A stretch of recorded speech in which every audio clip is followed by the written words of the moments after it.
P. Going on a tour is different than offering salvation. S. You would think so, I would have thought so, it surprised me, I think it's just that other companies do things different. I don't mean the church necessarily. P. I see what you're saying. People make promises, you guys feel like you deliver. That's how I feel about my work. I would say our church is the same. S. Is there anything else? P. I'm glad we cleared this up, I wish we could have done this years ago. I feel like your life would have been somehow better. If you want to come to church, I could make sure you were welcome where I go. S. I know. P. You're not offended by anything, I hope. S. Of course not, had to be done. P. Okay, we'll see you around. S. Done. 2. Hi Anna. Is anyone sitting here? Can I put my stuff down? Of course, it's busy. Right. Don't mind me. I just need to plug in my laptop and grab a latte. I'm teaching a Bible study later, so hopefully a seat will open up for me. Okay. I'm still here. I know, should I leave? No, you're fine. What are you teaching? About end times, the rapture, the second coming. Some of the prophecies. We think they're being fulfilled shortly, it's not my best subject. Some last-minute studying, laugh. Sounds bad, I know most of it though. So what prophecies? There's one in Ezekiel about the Russians and Iran, we think that's going on and most people just don't know it. An attack against Israel. Yes. Seems unlikely. I guess it always did. Does. So the second coming, what do you make of it? What do you plan on teaching? I don't have it all worked out. It's mainly just to give us strength through these final days. You think everything is ending. I don't see how it couldn't. You don't have kids, you don't think of it like a parent. You teach your kids these things, everything is ending. Of course, every good parent should teach the Bible, not having kids makes it hard to relate. It's for the good, they know if they're strong Jesus will come and usher in the new millennium. What if he doesn't want to? Laugh. Smile. He has to, he already promised. And then what, the millennium? Some people say we will be on earth, some people say he will take us to heaven. That's part of what my talk is about. And that's the rapture. Yes, when Jesus comes we will be raptured up to meet in heaven. And then come back down. That's what some people say, after the cleansing of evil. So it wasn't your fault what happened. I can stop questioning, it's just a good mental exercise, it keeps things fresh in my collective thinking. That's part of the reason I keep street selling, engaging as an exercise, there's nothing else to it. I understand, you're a skeptic. What was your question? We were talking about coming back down after the rapture. Or being lifted up. That's your preference. I don't know why we would come back to earth, another 1,000 years to what? It doesn't seem right somehow. Because of the cleansing. The destruction. I guess God could do miracles, but what would be the point of another 2,000 years on earth if we're just going to heaven? Why not just go? So what happens to the millennium? I think it's talking about a different earth, maybe a different planet. A different place somewhere else. That would be convenient. Not really, I think we had to experience evil here, so that we would know what we got once we get to heaven. It wouldn't make sense otherwise, why would evil exist, why would we have to experience it? I don't mean to offend you, I enjoyed our conversation. I hope I didn't come off too strong. No, I understand. Anyway, that's what I'm teaching. Next month is Jesus being tempted by the devil in the desert. That one I have more questions than answers. I know how to teach it, I think, I just don't know how to make it believable. The experience seems out of reach. Yeah, that's it. Maybe you shouldn't teach it. No, it's okay, I'm in charge of the women's group once a month after church on Sundays. I've been doing it for a while, lots of women come. That's good. Anyway, I see a seat opening, nice to see you again, Shane. Good luck at your meeting. 3. At work. Hi, Shane. Oh, hi, Anna. I feel like we are friends now. That's funny. I'm glad we got that out from between us. Listen, you had some good questions. It made me think about my Bible study. I was wondering if you wouldn't mind meeting at the coffee shop this week. Oh yeah, Jesus in the desert, laugh. Yeah, I thought it might help to teach it to myself through the eyes of a skeptic, see what you see, incorporate that into the message. I wouldn't have said anything really, but you mentioned you enjoyed the exercise enough to do street selling, why not have a conversation with me about the Bible? Just to give you an outsider's perspective view of the Bible. It's just simple things like the distinction you made of going up or coming back to earth in the millennium. The cleansing, what the earth must have looked like, would look like, it gave me tangents for traction. You know, you're married, you have kids. Of course, my husband knows, he's in favor of me helping if I can. I see.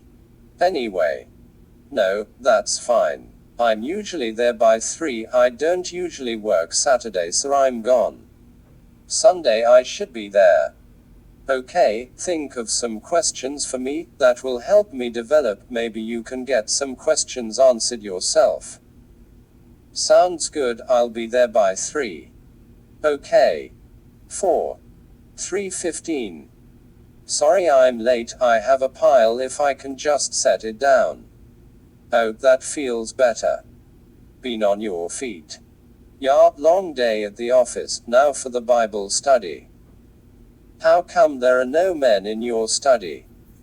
The men have their own, we do one together each Sunday, one on our own the last Sunday of each month.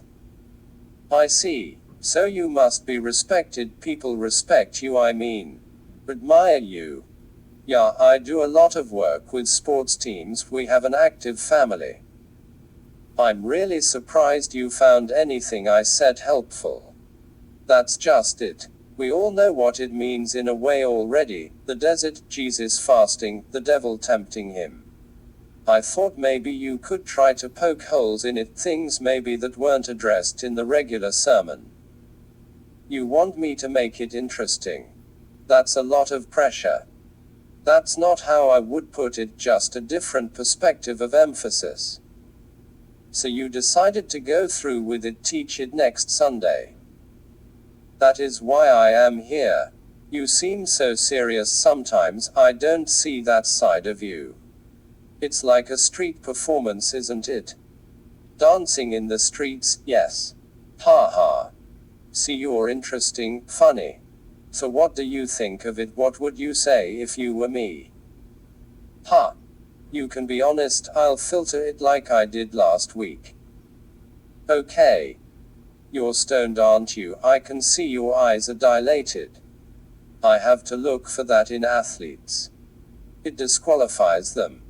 Of course, drug use is prohibited. I understand it. A lot is riding on their performance. I guess I don't mind, it could still be interesting. Did you think of any questions? Why do you think Jesus was in the desert? He was fasting to God for 40 days. Have you ever fasted? Not for 40 days, I've done 3-day cleanses, you could think of it as fasting. I meant, have you ever fasted to God? That is how you put it. What do you mean? It sounds like an accusation. I just mean, what would that mean, to fast to God? Oh, I see. See, that's interesting, tangent. Feel free to take notes. I am an avid note taker. So what would I say that means? I would say it just shows a dedication to God, faith to go beyond ourselves.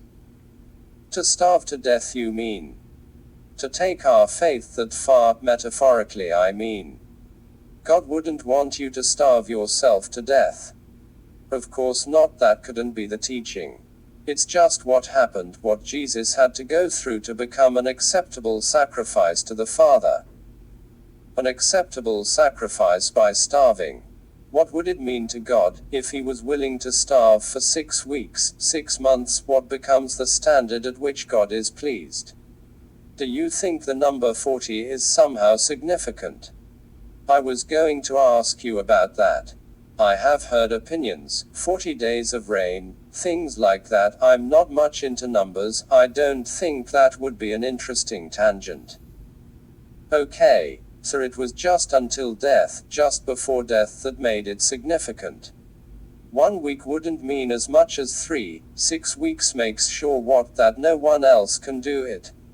I have heard of prisoners going over 70 days on lemon water in protest. I see what you're saying. If someone else has done it too, why would it be special? Significant. Significant. I don't know, because it was God's son, that would be the difference. It's not just a protester in a prison. That's true, sir, it was because it was God's son. That's what you heard in the sermon, sir, it's not original. We're going for something unspoken. How about this? What if he was out starving himself to death? Ha, ha, I have never heard that interpretation, but the Bible says he was fasting. If you yourself were to try to describe it to somebody, how would you do it? That's not how the Bible works. None of the rest of the story would make sense. The angels come to minister to him, he's tempted by the devil. With what? The kingdoms of the world, I think, is what I remember. Here, let me look it up. Yes, he was going to make him ruler of all the kingdoms. Jesus answered it was not his time yet.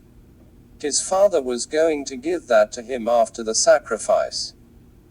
He said, "Away from me, Satan," Bible breath for fuck off laugh. Yes, but he knew God had promised him those things already, he just had to wait to receive it from the Father or it wouldn't last. Where are you getting that, the Bible or something different? Just curious. You said I might learn some things from you. Yes, look here, it says he took him to the pinnacle of the temple and showed him those things, all the things he could give him with dominion. He said the prophecy says you will not break a toe or finger, jump first so we can make sure you're the chosen savior. That must be something different than the King James. Yeah, it's a new version that is more readable. Okay, good. So you know the Bible. I know the names, the stories. Some of them seem like fairy tales. This one seemed too odd, too strange to try to absorb, so I just remembered it, thought of its strangeness, moved on, next scene. Do you regret not finishing? Not trying to understand it? No. It's like when people talk about aliens. I can agree or disagree with the content, it would just be a decision to agree or disagree. There's no validating the agreement, it's just a decision to decide on something so we can have an opinion. So you want a validating experience before you can agree with the content. Like aliens. Then you could have an opinion. I suppose so, if the point is to relate to the narrative, then certainly. There would be no other way to do it. You sort of feel like that sometimes. Jesus in the desert, misunderstood and starving to death. Not really. I can get mango juice anytime from the ABC store. It's not really valid as a context. I think you're right, it's mostly metaphorical. So you think that's how I should teach it? Rather than he was starving to death.